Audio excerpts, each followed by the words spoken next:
সকলকে আবারও উচ্চ মাধ্যমিক ক্লাসের অভিনন্দন, অনলাইন ক্লাসের অভিনন্দন জানিয়ে আমরা শুরু করতে চলেছি আজকের যে অতীত স্মরণের যে ক্লাস আমরা শুরু করেছি ইতিমধ্যে। যে অতীতের আজকে আলোচনা হবে, আমাদের অতীতের উত্তরাধিকার নিয়ে আলোচনা হবে, ইনহেরিটেন্স অফ দ্য পাস্ট। অর্থাৎ আমরা জানবো যেটা যে ইতিহাস, ভারতীয় ইতিহাস রচনা বা চর্চার বিভিন্ন যে সময়কালের পরিবর্তনের সঙ্গে সঙ্গে কিভাবে ভারতীয় আধুনিক ইতিহাস চর্চার ধারা কিভাবে পরিবর্তিত হয়েছে এবং কাদের হাতে এই ইতিহাস চর্চা উঠে এসছে। ইতিহাস মূলত দেশ, কাল এবং মানুষের কাহিনী আমরা জানি। তো ইতিহাস রচনার ক্ষেত্রে ঐতিহাসিক এবং তার মনোভাব অত্যন্ত কিন্তু গুরুত্বপূর্ণ। অর্থাৎ ইতিহাস যিনি লিখবেন, যে ঐতিহাসিক ইতিহাস সম্পর্কে আলোচনা করবেন, তার মনোভাবটাও কিন্তু বিশাল একটা গুরুত্বপূর্ণ জায়গা রেখে দেয় ইতিহাস রচনার ক্ষেত্রে। ইতিহাস তার নিজের দৃষ্টিভঙ্গি নির্বাচন করা এবং ঘটনাবলীর সাজানো বিষয়বস্তু সবকিছু কিন্তু ঐতিহাসিকের দৃষ্টিভঙ্গির উপর নির্ভর করে। ঐতিহাসিকের ব্যাখ্যার পার্থক্যে মূলত একজন ঐতিহাসিক, ধরা যাক একজন আমাদের যে আধুনিক ইতিহাস সিরাজদৌল্লার চরিত্র নিয়ে একজন ঐতিহাসিক আলোচনা করছে, যিনি ভারতীয় ঐতিহাসিক। সেই ভারতীয় ঐতিহাসিক কিন্তু সিরাজের চরিত্র সম্পর্কে খুব সচেতন থাকবে, তার চরিত্র সম্পর্কে যেটা যথাযথ সেটাই তিনি বলতে চাইবেন। কিন্তু যখন যেমন এস.সি. হিল, তিনি সিরাজকে দায়ী করেছেন, পলাশীর যুদ্ধের জন্য তিনি দায়ী করেছেন, এস.সি. হিল ইংরেজ ঐতিহাসিক। কিন্তু এদিকে ব্রিজেন গুপ্ত, যিনি ভারতীয় একজন ঐতিহাসিক, তিনি কিন্তু আবার সিরাজকে কিন্তু নায়ক বানিয়েছেন ভারতীয় ইতিহাস। ইংরেজদের বিরুদ্ধে তিনি একজন হিরো হয়ে রয়েছেন। এইভাবে ইতিহাস কিন্তু ঐতিহাসিকের দৃষ্টিভঙ্গিতে অনেকটা পরিবর্তন হয়ে যায়, আমরা দেখতে পাব। এছাড়া এই রকম ইতিহাসের বিভিন্ন দৃষ্টিকোণ হওয়ার জন্য, অর্থাৎ একজন ঐতিহাসিক একরকম বলছেন, আর একজন ঐতিহাসিক আর এক রকম বলছেন, এজন্য কিন্তু মানুষ বা ছাত্রছাত্রীদের মধ্যেও কিন্তু একটা ইতিহাসের প্রতি একটা বিদ্বেষ বা একটা খারাপ মনোভাব চলে আসে। আমরা দেখতে পাই যে আগাথা ক্রিস্টি নামক উপন্যাস, সেই উপন্যাসে একটি ছোট্ট মেয়ে সে বলছে যে স্কুলের অভিজ্ঞতা বর্ণনা করতে গিয়ে সে বলছে কি, যে ইতিহাস সম্পর্কে বলে যে এত রকমের বাজে জিনিসও পড়ানো হয়। সে এটা বলেছিল প্রত্যেক বইয়ে কিন্তু পৃথক পৃথক আলোচনা ইতিহাসে। এই জন্য ঐতিহাসিক একজন বিশেষ ঐতিহাসিক তিনি বলেছেন, ইতিহাসের পাঠ শুরু করার আগে ঐতিহাসিকের পাঠ শুরু করার আগে ঐতিহাসিককে জানা দরকার। অর্থাৎ ঐতিহাসিক কোন দৃষ্টিভঙ্গি নিয়ে বা তার আদর্শ কি সেটি নিয়ে আগে জানা দরকার, তাহলে ইতিহাসের মূল্যায়ন বা ইতিহাস যে চর্চা সেটা কিন্তু আমরা যথাযথভাবে করতে পারি। এবার আমরা চলে আসি ভারতবর্ষের ইতিহাস চর্চার সমস্যা। ভারতের ইতিহাস চর্চার সমস্যা এবং ব্যাখ্যায় দেখা যায় যে আমরা যে আধুনিক ভারতের ইতিহাস চর্চা, সেই আধুনিক ভারতের ইতিহাস চর্চায় কিন্তু দুই রকমের প্রভাব লক্ষ্য করা যায়। আধুনিক ইতিহাস চর্চা মূলত ইংরেজদের দ্বারাই শুরু হয়। ইংরেজরা ভারতবর্ষে প্রথম আধুনিক ইতিহাস চর্চা শুরু করেন ব্রিটিশ শাসনকালে। তারা যখন শুরু করে, তারা কিন্তু তাদের যে আধিপত্যমূলক যে ভাবনা চিন্তা ইংরেজদের, সেই আধিপত্যমূলক ভাবনা চিন্তা থেকে ভারতীয়দের তারা নিকৃষ্ট মনে করত এবং তাদেরকে সবসময় ডোমিনেট বা তাদেরকে অধীন করে রাখার চেষ্টা করার যে ইতিহাস, সেই ইতিহাসের লক্ষ্য আমরা দেখতে পাই। কিন্তু পরবর্তীতে কিছু পরে ভারতীয় ঐতিহাসিক যারা আধুনিক শিক্ষায় শিক্ষিত হলেন, তারা কিন্তু ভারতীয় ইতিহাস চর্চার কিছুটা জাতীয়তাবাদী বা নিজের দেশের প্রতি যে মমত্ববোধ বা নিজের আগ্রহ দেশের প্রতি, সেটা কিন্তু তারা তুলে ধরেছেন। এবার আমরা চলে আসব ভারতীয় ইতিহাস চর্চায় ঔপনিবেশিক ইতিহাস নির্মাণ উপনিবেশিক ইতিহাসে আমরা জানি ভারতবর্ষে প্রায় 200 বছর 190 তথা প্রায় 200 বছর ভারতবর্ষে ইংরেজরা শাসন করেছিল। সেই শাসনকালে ভারতবর্ষে কিন্তু আধুনিক যুগ ছিল, আধুনিক যুগের সূচনা হয়। তো সেই আধুনিক ইতিহাস চর্চা কিন্তু প্রধানত ব্রিটিশদের দ্বারাই শুরু হয়েছিল, ইতিহাস চর্চা। তো সেই ইতিহাস চর্চায় তাদের দ্বারা ইতিহাস চর্চা হওয়ার ফলে কিন্তু তাদের একটা আধিপত্য থেকে গেছে ইতিহাসে। সেই আধিপত্য তাগিদে হেস্টিংসের আমল থেকে, ওয়ারেন হেস্টিংস একজন লর্ড ছিলেন, তিনি ব্রিটিশদের দেশের ইতিহাস চর্চা শুরু করার তুলে ধরেন এবং ভারতীয় অতীত সমাজ এবং সভ্যতার ইউরোপের বিপরীত ছিল এটা তারা তুলে ধরেন, যে ইউরোপ ছিল অনেক উন্নত আধুনিক, কিন্তু ভারতীয় ইতিহাস চর্চা ক্ষেত্রে তিনি অতীতকে তুলে ধরেন, ভারতের ইতিহাসকে, যে ইউরোপের থেকে অনেক অনুন্নত এবং অযোগ্য ছিল মানে তাদের তুলনায়। এবং তারা মূলত প্রশাসনিক ক্ষেত্রে সমস্ত দিক থেকে তারাই অধিকার প্রাপ্ত, অর্থাৎ ভারতীয়দের ডোমিনেশন করে রাখার বা তাদেরকে পরাধীন করে রাখার তারা কিন্তু যোগ্য, এটা মনে করতে তারা। তো প্রথম যে ইতিহাস চর্চার দিকটা শুরু হয় সেটা ছিল কিন্তু মূলত স্বৈরতান্ত্রিক।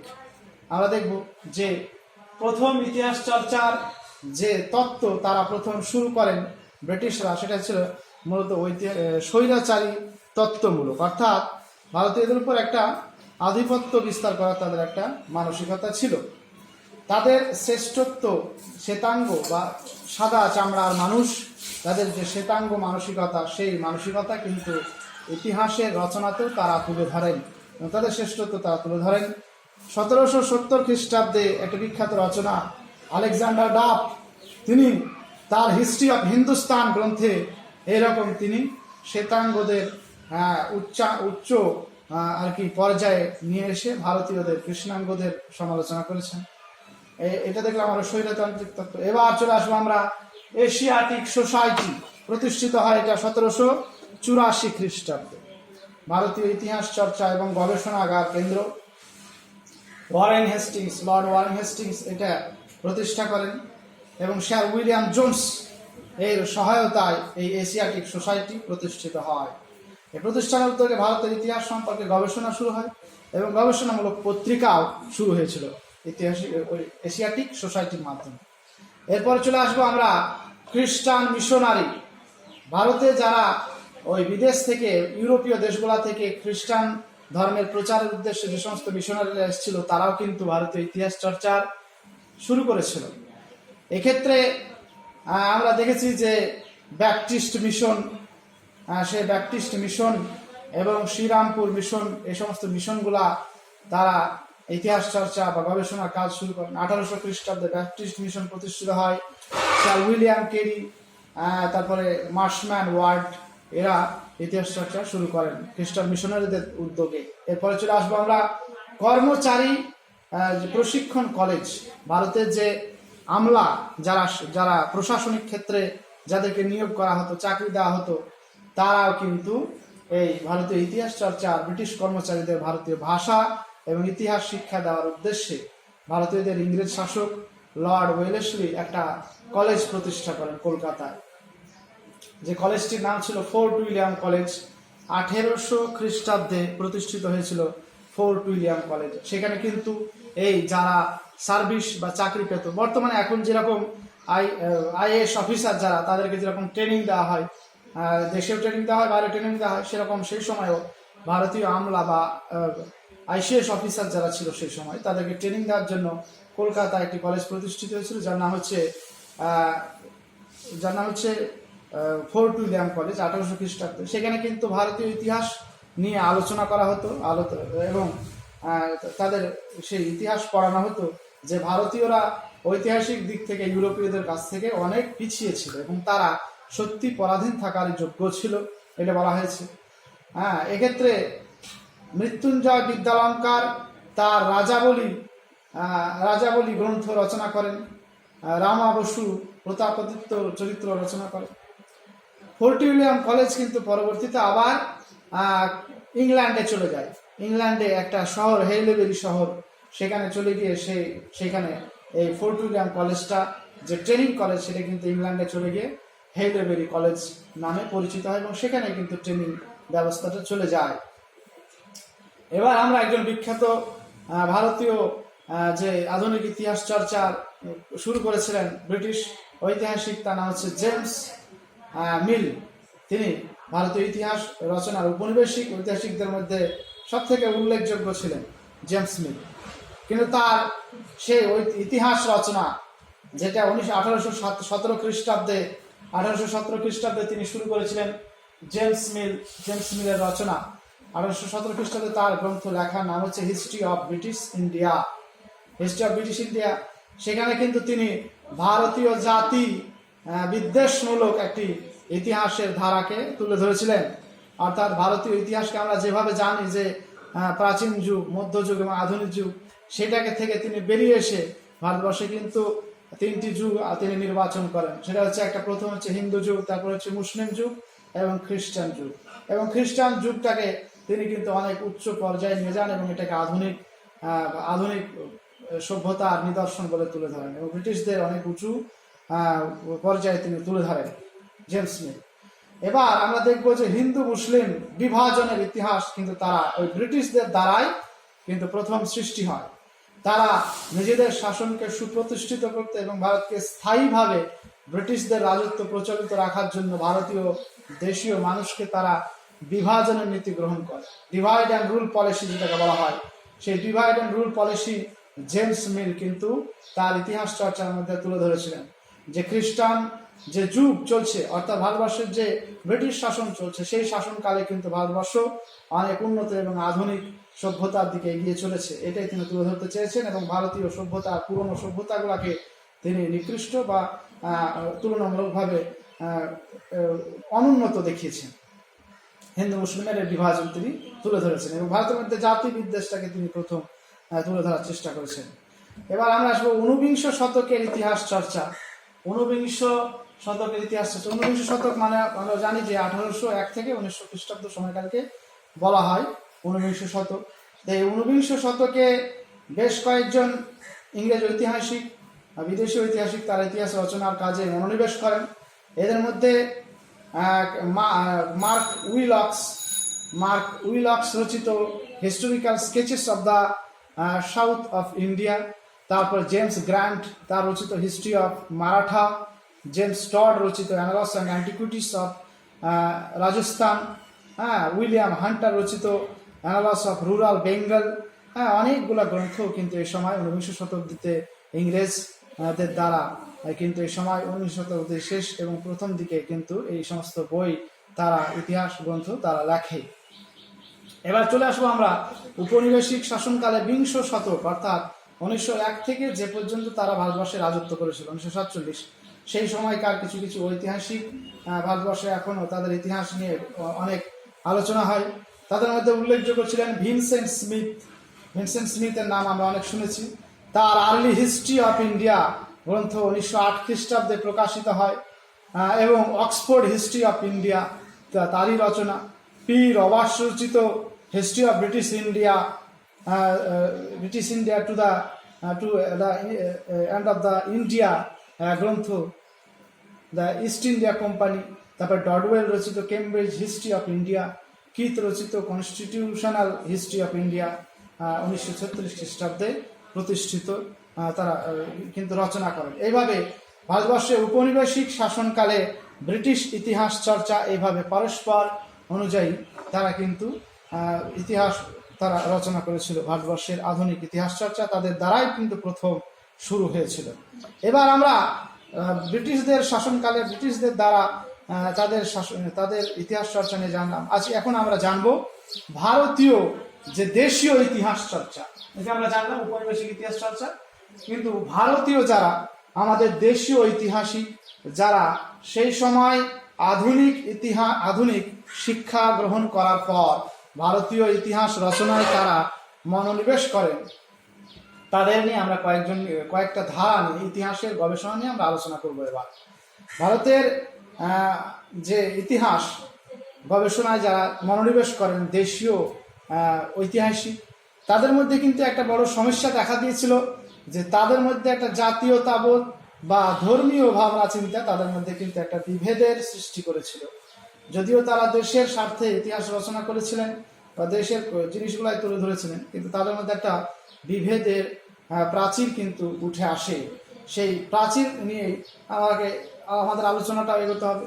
তো প্রথমে আমরা দেখে নিব যে হিন্দু চেতনার ইতিহাস। হিন্দু চেতনার ইতিহাস 1 নম্বরে যে 1857 খ্রিস্টাব্দে যে সিপাহী বিদ্রোহ হয়েছিল, সেই সিপাহী বিদ্রোহের পর কিন্তু যে হিন্দু ঐতিহাসিক যারা হিন্দু জাতীয়তাবাদ নিয়ে যারা লেখালেখি শুরু করেন, তারা কিন্তু বেশ সক্রিয় এবং সামাজিক এবং ধর্মীয় উভয় ক্ষেত্রে প্রথায় হস্তক্ষেপ করার অধিকার বিদেশি শাসকদের নেই বলে তারা তুলে ধরে। অর্থাৎ তারা জাতীয়তাবাদ অর্থাৎ ভারতীয় স্বাধীনতা বা স্বতন্ত্রতার দিকে তারা এগিয়ে নিয়ে আসেন, কিন্তু এক্ষেত্রে জাতীয়তাবাদের সঙ্গে হিন্দু চেতনাকে তারা জড়িয়ে ফেলেন। এই হিন্দু চেতনা জড়িয়ে ফেলার ফলে তারা কিন্তু একটা জাতি বা একটা রেশকে তারা আলাদা করার চেষ্টা করেছিলেন। এরকমই একজন বিখ্যাত ব্যক্তি ছিলেন স্বামী দয়ানন্দ সরস্বতী। তিনি তার সত্যার্থ প্রকাশ নামক গ্রন্থ শেষ 2টি অধ্যায়ে, স্বামী দয়ানন্দ সত্যার্থ প্রকাশ শেষ 2টি অধ্যায়ে তিনি কিন্তু এই বাইবেল, যেটা খ্রিস্টানদের ধর্মগ্রন্থ, এবং কোরআন মুসলিমদের ধর্মগ্রন্থ, সেটা নিয়ে কিন্তু সমালোচনা তিনি করে বসেন। সে দুটো নিয়ে সমালোচনা করে বসেন এবং হিন্দুদের যে প্রাচীন যে রাজত্বকাল ছিল হিন্দুদের, সেটাকে তিনি অনেক উঁচু পর্যায়ে করে তুলে ধরেন এবং একটা বিভেদের প্রাচীর চলে আসে। এছাড়া আরেকজন ছিলেন দামোদর সাভারকার। তিনি একজন ঐতিহাসিক ইতিহাস রচনা একজন গুরুত্বপূর্ণ ভূমিকা পালন করেন। সেক্ষেত্রে তিনি কিন্তু যে তুলে ধরেন যে যেদিন মোহাম্মদ গজনী ভারতবর্ষ আক্রমণ করেছিল, যেদিন থেকে মুসলিম আক্রমণ হয়, সেদিন থেকে কিন্তু হিন্দুদের উপর মুসলমানদের জীবন মরণের সংগ্রাম শুরু হয়ে যায়। এই কথা তিনি বলে ভারতীয় ইতিহাসের একটা মোড় তিনি ঘুরিয়ে দেন। তিনি তুলে ধরেন যে যেদিন থেকে মুসলিমরা ভারতবর্ষ আক্রমণ করে, সেদিন থেকে মুসলিমদের সঙ্গে হিন্দুদের একটা লড়াই শুরু হয়ে যায়। এটা কিন্তু তুলে ধরে তিনি একটা সাম্প্রদায়িক ইতিহাস রচনার দিকে মোড় নিয়ে ফেলেন। এটা দেখলাম আমরা হিন্দু চেতনা। এবার আমরা দেখব মুসলিম চেতনার ইতিহাস। হিন্দু চেতনার প্রতিক্রিয়া হিসেবে হিন্দুরা যে সমস্ত ঐতিহাসিক হিন্দু ঐতিহাসিক তাদের এই লেখনীর পরিপ্রেক্ষিতে মুসলিমদের তাদের একটা প্রতিক্রিয়া চলে আসে। কিন্তু এবার সেই প্রতিক্রিয়া হিসেবে মৌলানা শওকত আলী তার গ্রন্থে লেখেন, হিন্দু এবং মুসলিম হাজার হাজার বছর ধরে তারা একসঙ্গে থাকলেও তাদের সংস্কৃতিগত মিল, সেই মিলটা কিন্তু ছিল না বা কোনো সুযোগ নেই। এছাড়া মামদতের নবাব তিনিও বলেন যে আমাদের যে এখন বর্তমানে পাকিস্তান রাষ্ট্র আলাদা হয়েছে, সেই আলাদা রাষ্ট্র কিন্তু এখন থেকে নয়, বরং আরো বহু পুরনো, প্রায় 1100 বছর আগে থেকে, যেদিন মুসলিমরা ভারতে আসে সেদিন থেকেই কিন্তু পাকিস্তান নামক রাষ্ট্রটার আবির্ভাব হয়ে গেছিল অলরেডি। শুধু সেটা আত্মপ্রকাশের অবকাশ পরে হয় সেটা। এবার দেখলাম আমরা যে মুসলিম চেতনার ইতিহাস তৈরি হলো, হিন্দু চেতনার ইতিহাস তৈরি হলো। এবার কিছু আঞ্চলিক বা রাজ্য স্তরের যে ইতিহাস, সেই ইতিহাস কিন্তু সে সময় আঞ্চলিক ইতিহাস একটা গুরুত্বপূর্ণ ভূমিকা পালন করেছিল। এক্ষেত্রে কুমুদরঞ্জন মল্লিক রচিত যে আমাদের জেলা নদিয়া জেলা, সেই নদিয়ার কাহিনী, তারপরে সুরেন্দ্রনাথ সেন রচিত অ্যাডমিনিস্ট্রেটিভ সিস্টেম অব দ্য মারাঠাদের নিয়ে ইতিহাস রচনা তিনি করেছিলেন সুরেন্দ্রনাথ সেন। তারপরে ব্রিজেন গুপ্ত তিনি সিরাজদৌল্লাহকে নিয়ে ইতিহাস রচনা করেছিলেন 1935 খ্রিস্টাব্দে। এবং কালীকিঙ্কর দত্ত রচিত সাঁওতালদের যে ইতিহাস, সেই সাঁওতাল ইনসারেকশন অফ 1855 to 57 বলে একটা বই রচনা করেন। তাছাড়া মারাঠাদের নিয়ে আর একটা লেখক ইতিহাস রচনা করেছিলেন রাইজ অফ মারাঠাদের উত্থান, রানাডে, তিনি ইতিহাস রচনা করেছিলেন। তো এইভাবে আমরা দেখছি যে আঞ্চলিক ইতিহাস রচনার ক্ষেত্রেও কিন্তু ভারতীয় ইতিহাসের একটি বিশেষ অবদান রয়েছে। এবার আমরা আঞ্চলিক ইতিহাস জানার সঙ্গে সঙ্গে জাতীয় ইতিহাস নিয়েও আমরা আলোচনা করবো, যেটা দেশের স্বার্থে বা জাতির স্বার্থে যে ইতিহাস রচনা হয়েছিল। ভারতীয় জাতীয় ইতিহাস রচনার ক্ষেত্রেও দেশীয় ঐতিহাসিকদের প্রতিভার স্বাক্ষর রেখেছেন দাদা ভাই নৌরোজি। এক্ষেত্রে তিনি poverty and British rule in India, অর্থাৎ ভারতবর্ষে ব্রিটিশ শাসনকালে দারিদ্রকালীন যে অবস্থা সেটা নিয়ে কিন্তু তার গ্রন্থে তিনি লেখেন। অর্থাৎ তার গ্রন্থের নাম হচ্ছে poverty and British rule in India, 1901 খ্রিস্টাব্দে। এছাড়া রমেশচন্দ্র দত্ত তার ইকোনমিক হিস্ট্রি অফ ইন্ডিয়া 1902 থেকে 1904, যদুনাথ সরকার রচিত গ্রন্থ তিনি রচনা করেন। এবার বিভিন্ন ঐতিহাসিক ভারতীয় জাতীয় ইতিহাসেরও রচনা তিনি প্রেক্ষাপট তৈরি করেন তারা। এরপরে হচ্ছে অর্থনৈতিক ইতিহাস, অর্থাৎ ব্রিটিশ শাসনকালে যে ভারতবর্ষের অর্থনৈতিক অবস্থা ছিল সেটা নিয়েও কিন্তু ইতিহাস রচনা হয়। এক্ষেত্রে অমলেশ ত্রিপাঠী রচিত trade and finance in Bengal Presidency, অর্থাৎ বাংলায় যে বাণিজ্য এবং দেশের অর্থনৈতিক অবস্থা নিয়ে তিনি ইতিহাস রচনা করেন। এছাড়া নরেন্দ্র কৃষ্ণ দত্ত রচিত ইকোনমিক হিস্ট্রি অফ বেঙ্গল, তারপরে বিবি মিশ্র রচিত ইন্ডিয়ান মিডল ক্লাস, তারপরে হচ্ছে রণজিৎ গুহ রচিত rule of poverty for Bengal, তারপরে বিনয় ভূষণ চৌধুরী রচিত growth of commercial agriculture in Bengal 1964, Sirajul Islam রচিত the permanent settlement in Bengal. এইভাবে বিভিন্ন অর্থনৈতিক ইতিহাসও সে সময় রচনা করেছিলেন ভারতীয় ঐতিহাসিকেরা। এবার আমরা জানবো যে সামাজিক এবং সাংস্কৃতিক ক্ষেত্রেও কিন্তু ইতিহাস রচনার প্রেক্ষাপট সে সময় শুরু হয়েছিল, যেগুলো আজকে আমরা সহায়তা প্রদান করে আমাদের ইতিহাস জানতে। এক্ষেত্রে এদেশের সামাজিক এবং সাংস্কৃতিক ক্ষেত্রে রানাডে রচিত রিলিজিয়াস অ্যান্ড সোশ্যাল রিফর্মস গ্রন্থ, শিবনাথ শাস্ত্রী রচিত রামতনু লাহিড়ী এবং তৎকালীন বঙ্গ সমাজ এবং হিস্ট্রি অফ ব্রাহ্ম সমাজ, প্রদীপ সিংহ রচিত 19th সেঞ্চুরি বেঙ্গল, তারপরে aspects of social history, Salahuddin Ahmed রচিত social ideas and social change in Bengal, তারপরে ডক্টর রাখাল চন্দ্র রচিত 19 শতকের ভারসংগত সমন্বয়, দ্য নিউ হিন্দু মুভমেন্ট। এইভাবে বিভিন্ন সামাজিক এবং সাংস্কৃতিক গ্রন্থ ইতিহাস মালা সে সময় রচিত হয়েছিল। মূল্যায়নের দিকে এগোতে গেলে আমরা যেটা আমরা বুঝি যে সাম্রাজ্যবাদী ব্রিটিশ ঐতিহাসিকদের অধিকাংশ ছিলেন কিন্তু ভারতীয় বিদ্বেষী। যে সমস্ত ব্রিটিশরা ভারতবর্ষের ইতিহাস রচনায় মনোনিবেশ করেন তারা কিন্তু মূলত ছিল ভারত বিদ্বেষী। তারা ভারতবাসীকে স্বশাসনের উপযুক্ত মনে করতো না।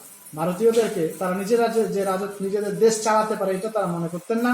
তারা মূলত ভারতীয়দের অনগ্রসরতা এবং ইংরেজদের জাতিগত শ্রেষ্ঠত্বকে তুলে ধরেছেন। তারা ঔপনিবেশিক আমলে ভারতের অর্থনৈতিক দুরবস্থা এবং দরিদ্রের জন্য ইংরেজদের শাসনকে দায়ী করেছেন। আবার ভারতীয় যে সমস্ত জাতীয় ঐতিহাসিক তারা কিন্তু আবার ব্রিটিশদের দায়ী করেছেন। আর ব্রিটিশরা কি করেছেন? ভারতীয়দের অনুপযুক্ত বলে মনে করেছেন। কিন্তু ভারতীয় যে ঐতিহাসিক তারা আবার মনে করেছেন যে ব্রিটিশরাই হচ্ছে এর জন্য দায়ী, যে ভারতের যে দারিদ্র, অভাব, অনটন বা ভারতের যে অপশাসন চলছে সেই জন্য ব্রিটিশরাই ছিল দায়ী।